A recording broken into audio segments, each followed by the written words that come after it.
Hi, I'm Tim. Welcome and thanks for logging on. If you love this watch, email me, Team Mosso at thewatchbox.com. It's in the description below. It is your purchase and pricing email question line for buying this or any watch you see on any of our platforms. Please reach out to me directly. I am T Mosso at thewatchbox.com for pricing.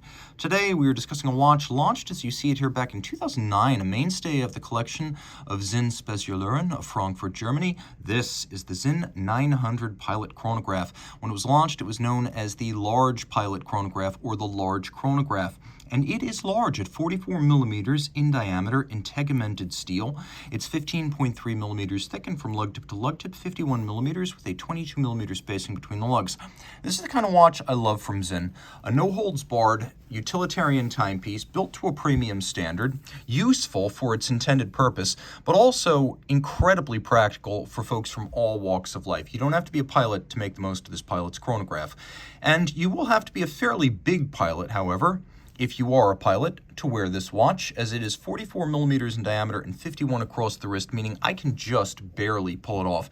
Now I'm going to let you decide whether aesthetically this is a good size match, but I'm going to recommend 16 centimeters circumference wrists or larger. That said, it's not as thick as it looks or as thick as you would expect, so it should slide underneath a jacket cuff.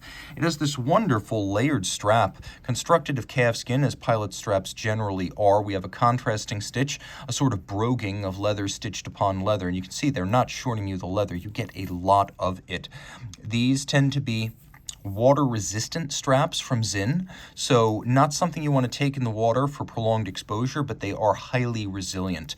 Taking a quick look at the case, it's even more resilient. This is tegimented steel. You might wonder, what is tegimented steel? Well, it is a carbon-diffused steel that Sinn uses to render the steel almost as hard as ceramic while making it resilient against the fracturing and the cracking that can undermine the integrity of a ceramic case. You don't have that problem with tegimented steel. This is 1200 Vickers, and it actually penetrates several microns into the metal. If you look carefully, you can see SUG between the lugs. That is Sinn's own case factory where they make these special carbon-diffused steel cases.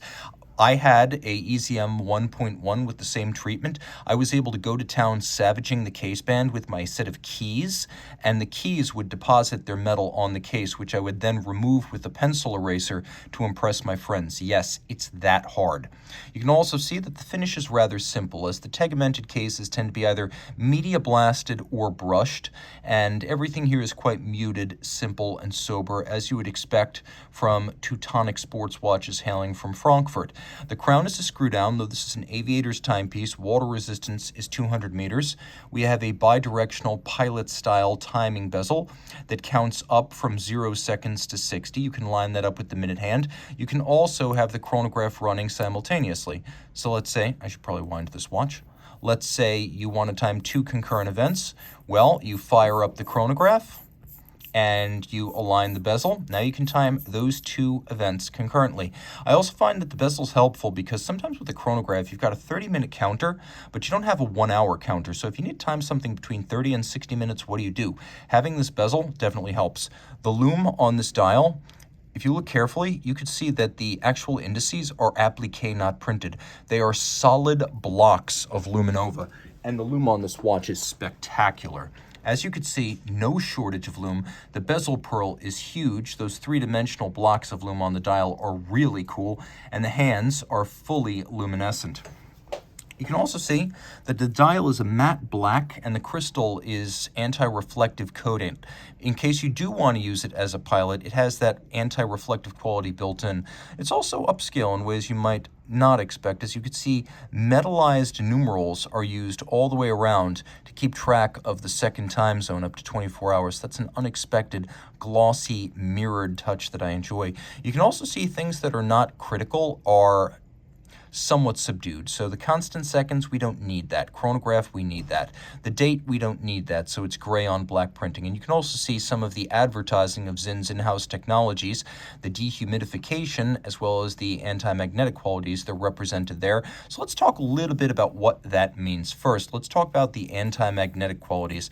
This symbol back here means that the watch is effectively 80,000 ampere per meter or 1,000 Gauss anti-magnetic, thanks to paramagnetic rings encompassing the movement and encircling to channel magnetic field lines around the escapement and the hairspring. We have 200-meter water resistance. We have tegiment, which you know all about now. And we also have, by the way, tegiment isn't perfect. You can see there's a very slight little bite mark in the case back, but that's the only mark on the whole watch. Now, about that AR system. Okay, once upon a time, the watches would have been filled with argon, hence AR. Today, they're filled with nitrogen when they're assembled or when they're serviced. That flushes out any contaminants as well as moisture that might be in the case. Now, to ensure that no additional moisture gets in, a replaceable copper sulfate capsule is screwed into the case band, and it will suck any moisture that's inside the case out of the case, and it will absorb it. When the sulfate capsule is brand new, it's white. When it's ready to be changed, it's dark blue. So you can see right here, this is brand new. This has not absorbed any moisture right there.